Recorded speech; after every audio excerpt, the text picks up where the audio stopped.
আজি world general নলেজলৈ লৈ আহিছোঁ 5টা প্ৰশ্ন। প্ৰতিটো প্ৰশ্ন 10 ছেকেণ্ডকৈ সময় দিয়া হ'ব। যদি 10 ছেকেণ্ডতকৈ অধিক সময় লাগে তেতিয়াহ'লে ভিডিঅ'টো প'ষ্ট কৰি শুদ্ধ উত্তৰ দিলেও হ'ব। যদি ভিডিঅ'টো চাই ভাল পায় তেতিয়াহ'লে লাইক, শ্বেয়াৰ, কমেণ্ট, ছাবস্ক্ৰাইব কৰিব নাপাহৰিব আৰু কাষতে থকা বেল আইকনটো দবাই দিব, কিয়নো মই দিয়া ভিডিঅ'বোৰ সৰ্বপ্ৰথমে আপুনি আগত চাব পাৰে। তেতিয়াহ'লে আহক বন্ধুসকল, ভিডিঅ'টো আৰম্ভ কৰোঁ।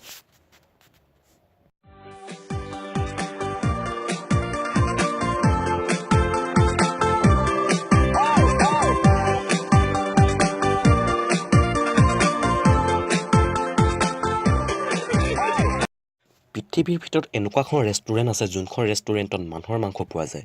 সেই ৰেষ্টুৰেণ্টখন কোন জেগাত অৱস্থিত? 1, 2, 3, 4, 5, 6, 7, 8. পৃথিৱীৰ ভিতৰত এনেকুৱা এখন ৰেষ্টুৰেণ্ট আছে যোনখন ৰেষ্টুৰেণ্টত মানুহৰ মাংস পোৱা যায়। সেই ৰেষ্টুৰেণ্টখন আছে জাপানত। প্ৰশ্নটো নিশ্চয় উজু আছিলে। এতিয়া আহক বন্ধুসকল, নেক্সট প্ৰশ্নলৈ আহোঁ। এজোপা বগৰী গছত 10টা বগৰী লাগি আছিলে। তাৰে 3.5টা খাই পেলালে। মুঠতে গছজোপাত কিমানটা বগৰী থাকিব? 1, 2, 3, 4, 5, 6, 7, 8. এজোপা বগৰী গছত 10টা বগৰী লাগি আছে। তাৰে 3.5টা খাই পেলালে। থাকিলে 7টা। আপোনালোকে 7.5টা বুলি ভাবিছিলে নেকি? যদি 7.5টা বুলি ভাবিছিলে তেতিয়াহ'লে নিশ্চয় ভুল আছিলে। এতিয়া আহক বন্ধুসকল, নেক্সট প্ৰশ্নলৈ আহোঁ। ইংলিছত এনেকুৱা এটা শব্দ আছে যোনটো শব্দত গোটেই ভালকেইটা লগ খাই এটা শব্দ মিলিছে। সেই শব্দটো কোনটো?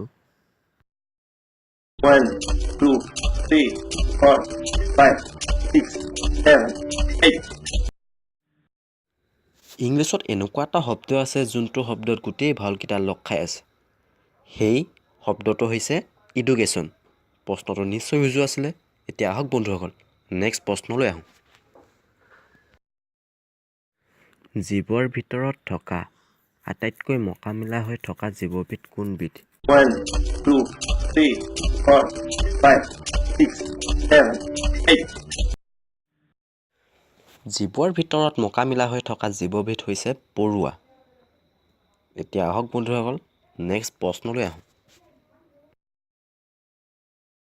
এৰিলেটা আৰু পখিলাৰ মূল খাদ্য কি? 1, 2, 3, 4, 5, 6, 7, 8.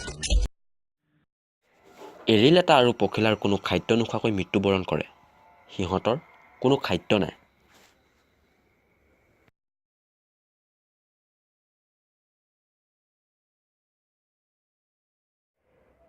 আজি এই প্ৰশ্নকেইটাৰ ভিতৰত কোনে কিমান শুদ্ধ উত্তৰ দিব পাৰিলে মোক কমেণ্ট কৰি জনাব। আৰু 5টা প্ৰশ্নৰ ভিতৰত যোনে 4টা শুদ্ধ উত্তৰ দিব পাৰে তেওঁলোকৰ নাম নেক্সট ভিডিঅ'ত আলোচনা কৰিম। আজিলৈ ইমানেই আছিল। জয় আই অসম।